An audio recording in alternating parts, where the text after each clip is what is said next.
Para sure ba tayo guys? Diba? Naniniguro lang ako guys kasi baka masobrahan ng sauce.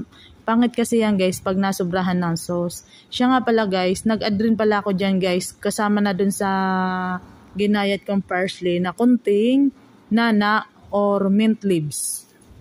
Para may mentol. Pag kinakain natin guys, may mentol siya na maamoy. Yan guys. O, medyo maputla pa siya guys. Ngayon guys, i-add ko yan guys. O, yan guys.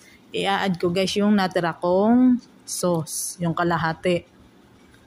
Para hindi na siya masyadong maputla. Kasi parang maputla pa siya guys. Medyo malayo-layo pa ang Pasko or bagong taon. Namumutla na ang aking salad. Kaya yan, in-add ko na lahat. Inubos ko na lahat guys. Akala ko guys, dun sa kalahating kilong makaroni,